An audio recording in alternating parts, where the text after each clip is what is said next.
Bahwa kegiatan tangkap tangan ini bermula dari laporan pengaduan masyarakat yang diterima KPK. Hal ini sekaligus sebagai bentuk kontribusi konkret dan dukungan publik dalam pemberantasan korupsi. Dari informasi yang dihimpun tersebut, pada hari Rabu dan Kamis, tanggal 20 dan 21 Agustus, tim KPK kemudian bergerak secara paralel di beberapa lokasi di wilayah Jakarta dan mengamankan sejumlah 14 orang, yaitu Saudara IBM, selaku Koordinator Bidang Kelembagaan dan Personil ketiga tahun 2022 sampai dengan 2025. Kemudian GAH atau GAH, Koordinator Bidang Pengujian dan Evaluasi Kompetensi Keselamatan Kerja tahun 2022 sampai dengan saat ini.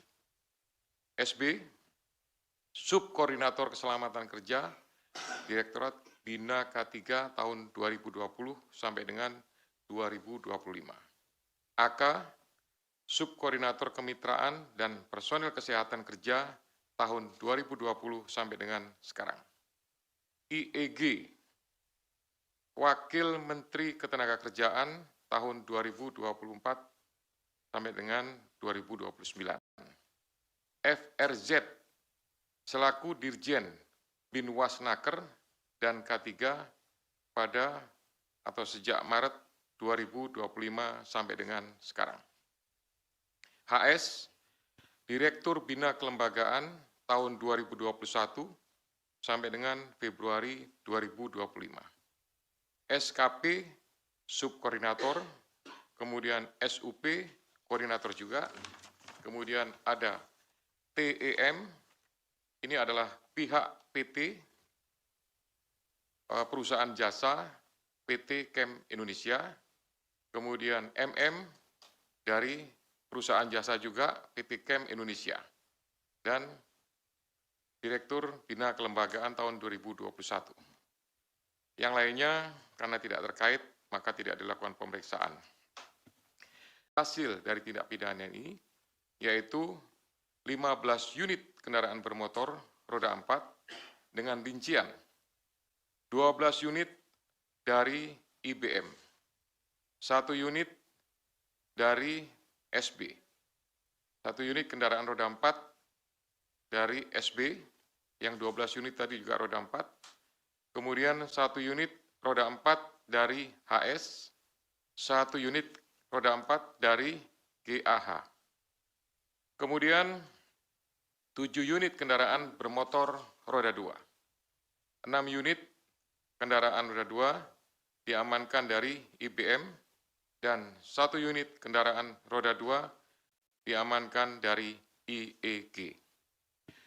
Kemudian ada juga uang tunai lebih kurang sekitar 170 juta dan ada 2.201 US dollar dan beberapa pecahan lainnya. Barang bukti tersebut dari pihak-pihak yang diamankan dalam kegiatan tangkap tangan ini jumlahnya cukup banyak dan mempunyai nilai yang cukup tinggi. Hal ini relevan bahwa praktik dugaan pemerasan ini sudah terjadi sejak beberapa periode waktu sebelumnya, diperkirakan dari tahun 2019 sampai dengan saat ini. Adapun konstruksi perkaranya, atas penerimaan uang dari selisih antara yang dibayarkan oleh para pihak yang mengurus penerbitan sertifikat K3 kepada perusahaan jasa K3 atau PJK3 dengan biaya biaya yang seharusnya sesuai dengan tarif PNBP, kemudian uang tersebut mengalir ke beberapa pihak, yaitu sejumlah 81 miliar. Dengan rincian, nanti akan didetailkan, pada tahun 2019 sampai dengan 2024, IBM diduga menerima aliran uang sejumlah 69 miliar melalui perantara. Uang tersebut selanjutnya digunakan untuk belanja, hiburan, DP rumah, setoran tunai kepada GAH, HS, dan beberapa pihak lainnya, serta digunakan untuk pembelian sejumlah aset seperti beberapa unit kendaraan roda 4 hingga penyertaan modal pada 3 perusahaan yang terafiliasi PJK3. Kemudian GAH diduga menerima aliran uang sejumlah 3 miliar dalam kurun waktu 2020 sampai dengan 2025 yang berasal dari sejumlah transaksi, di antaranya setoran tunai mencapai 2,73 miliar, transfer dari IBM sebesar 317 juta, dan 2 perusahaan di bidang PJK3 dengan total 31,6 juta. Uang tersebut digunakan GAH untuk keperluan pribadi, dibelikan aset dalam bentuk pembelian 1 unit kendaraan roda 4, sekitar 500 juta, dan transfer kepada pihak lainnya senilai. Uang tersebut digunakan untuk keperluan pribadi, diantaranya transfer ke pihak lain, belanja, hingga melakukan penarikan tunai sebesar 291 juta. Kemudian AK diduga menerima aliran dana sejumlah 5,5 miliar pada kurun waktu 2021 sampai dengan 2024 dari pihak perantara. Kemudian sejumlah uang tersebut mengalir kepada pihak penyelenggara negara, yaitu IEG, sebesar 3 miliar pada bulan Desember 2024. Kemudian FAH dan HR sebesar 50 juta per minggu. HS lebih dari 1,5 miliar selama kurun waktu 2021 sampai dengan 2024, serta CFA berupa 1 unit kendaraan roda 4.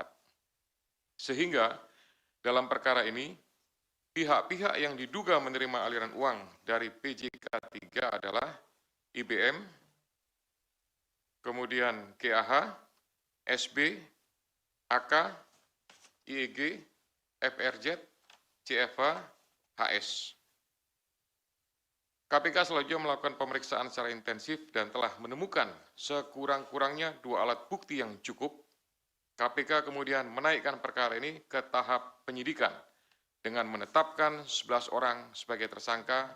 KPK selanjutnya melakukan penahanan terhadap para tersangka untuk 20 hari pertama terhitung tanggal 22 Agustus sampai dengan 10 September 2025 di Rumah Tahanan Cabang KPK Gedung Merah Putih.